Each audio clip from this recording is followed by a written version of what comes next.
ಮಧ್ಯಪ್ರಾಚ್ಯದಲ್ಲಿ ನಡೀತಾ ಇರುವಂತಹ ಯುದ್ಧದ ಎಫೆಕ್ಟ್ ಈಗ ನೇರ ಶೇರ್ ಮಾರ್ಕೆಟ್ ಮೇಲೆ ಬೀಳ್ತಾ ಇದೆ. ಮುಂಬೈ ಶೇರ್ ಮಾರುಕಟ್ಟೆಯಲ್ಲಿ ಭಾರಿ ಕುಸಿತ ಉಂಟಾಗಿದೆ. ಸೆನ್ಸೆಕ್ಸ್ 1500 ಪಾಯಿಂಟ್ ಕುಸಿತ ಆಗಿರುವಂತದ್ದು.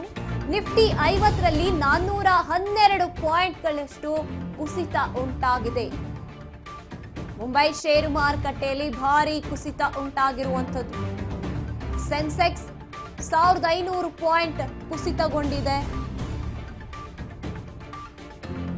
ನಿಫ್ಟಿ 50ರಲ್ಲಿ 412 ಶೇರ್ ಮಾರುಕಟ್ಟೆಯಲ್ಲಿ ಮೇಲೆ ಯುದ್ಧದ ಎಫೆಕ್ಟ್ ಉಂಟಾಗ್ತಾ ಇದೆ. ಸೆನ್ಸೆಕ್ಸ್ 1500 ಪಾಯಿಂಟ್ ಕುಸಿತ ಉಂಟಾಗಿರುವಂತದ್ದು ಈ ಮಧ್ಯಪ್ರಾಚ್ಯದಲ್ಲಿ ನಡೀತಾ ಇರುವಂತಹ ಯುದ್ಧದ ಎಫೆಕ್ಟ್ನಿಂದಾಗಿ ಭಾರಿ ಪ್ರಮಾಣದಲ್ಲಿ ಶೇರು ಮಾರ್ಕೆಟ್ನಲ್ಲಿ ಅಲ್ಲೋಲ ಕಲ್ಲೋಲ ಉಂಟಾಗ್ತಾ ಇದೆ. ನಿಜಕ್ಕೂ ಕೂಡ ಕಂಗಾಲಾಗಿ ಹೋಗ್ತಾ ಇದ್ದಾರೆ ಹೂಡಿಕೆದಾರರು. ಈ ಸಮಸ್ಯೆ ಅನ್ನುವಂಥದ್ದು ದಿನದಿಂದ ದಿನಕ್ಕೆ ಯಾವಾಗ ಯುದ್ಧ ಆರಂಭ ಆಯ್ತೋ ಅವಾಗ್ಲಿಂದಲೇ ಶೇರ್ ಮಾರ್ಕೆಟ್ನಲ್ಲಿ ಕುಸಿತಗಳು ಕಂಡು ಬರ್ತಾ ಇದೆ. 1500ಕ್ಕೆ ಕುಸಿದಿರುವಂಥದ್ದು ಸೆನ್ಸೆಕ್ಸ್. ಮಧ್ಯಪ್ರಾಚ್ಯದಲ್ಲಿ ನಡೀತಾ ಇರುವಂತಹ ಯುದ್ಧ ದಿನದಿಂದ ದಿನಕ್ಕೆ ಅತಿರೇಕಕ್ಕೆ ಹೋಗ್ತಾ ಇದೆ. ಅದೇ ರೀತಿಯಾಗಿ ಸಾಕಷ್ಟು ರಂಗಗಳಲ್ಲಿ ಅನಾಹುತಗಳಾಗ್ತಾ ಇರುವಂಥದ್ದು. ಅಂದ್ರೆ ಶೇರ್ ಮಾರ್ಕೆಟ್ ಆಗಿರಬಹುದು, ಹೋಟೆಲ್ ಉದ್ಯಮಗಳು ಕುಸಿದು ಹೋಗ್ತಾ ಇರುವಂಥದ್ದು, ರೆಸ್ಟೋರೆಂಟ್ಸು, ಇನ್ನು ಪ್ರವಾಸೋದ್ಯಮದಲ್ಲಿ ಕುಸಿತಗಳು ಕಂಡು ಬರ್ತಾ ಇದೆ. ಅಂದ್ರೆ ಪ್ರವಾಸೋದ್ಯಮದಿಂದ ಬರುವಂತ ಆದಾಯ ಏನಿದೆ ಅಲ್ಲಿ ಕೂಡ ಸಮಸ್ಯೆ ಆಗ್ತಾ ಇದೆ. ಸಾಕಷ್ಟು ಕ್ಷೇತ್ರಗಳಲ್ಲಿ ಸಮಸ್ಯೆ ಎದುರಾಗ್ತಾ ಇರುವಂಥದ್ದು. ಬೇರೆ ಬೇರೆ ರಾಷ್ಟ್ರಗಳು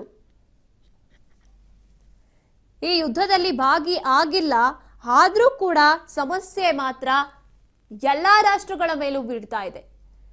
ಅದರಲ್ಲೂ ಕೂಡ ನಮ್ಮ ರಾಷ್ಟ್ರದ ವಿಚಾರಕ್ಕೆ ಬಂದಾಗ ಶೇರ್ ಮಾರ್ಕೆಟ್ ಆರಂಭದಲ್ಲೇ ಕುಸಿತವನ್ನ ಕಂಡು ಬರ್ತಾ ಇರುವಂತದ್ದು. ಶೇರ್ ಮಾರ್ಕೆಟ್ನಲ್ಲಿ ಎಲ್ಲಾ ರಂಗಗಳಲ್ಲೂ ಕೂಡ ಸಮಸ್ಯೆಯನ್ನು ಎದುರಿಸ್ತಾ ಇದೆ. ಇನ್ನು ಡಾಲರ್ ಎದುರು ಮತ್ತೆ ರೂಪಾಯಿ ಮೌಲ್ಯ ಕುಸಿದು ಬಿದ್ದಿದೆ.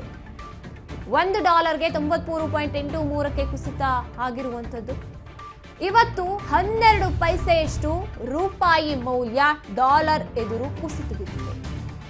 ಯುದ್ಧದ ಪರಿಣಾಮ ಎಷ್ಟರ ಮಟ್ಟಿಗೆ ಅಫೆಕ್ಟ್ ಆಗ್ತಾ ಇದೆ?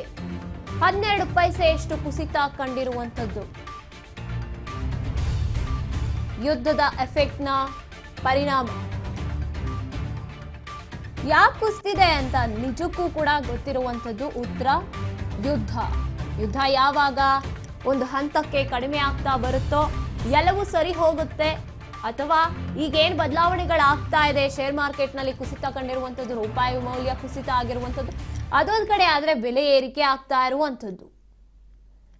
ಇನ್ನು ಕೂಡ ಸಾಮಾನ್ಯ ಜನತೆ, ಹೂಡಿಕೆದಾರರು ಈ ಸಮಸ್ಯೆಗಳನ್ನ ಎಷ್ಟರ ಮಟ್ಟಿಗೆ ಸರಿದೂಗಿಸ್ಕೊಂಡು ಹೋಗ್ತಾರೆ, ಇದೆಲ್ಲದಕ್ಕೂ ಕೂಡ ಅವರು ಯಾವ ರೀತಿಯಾಗಿ ಪ್ರಾಕ್ಟಿಕಲ್ ಆಗಿ ತಯಾರಿಯನ್ನ ಮಾಡ್ಕೋತಾರೆ ಎಲ್ಲವನ್ನೂ ಕೂಡ ಎದುರಿಸಬೇಕಾಗುತ್ತೆ.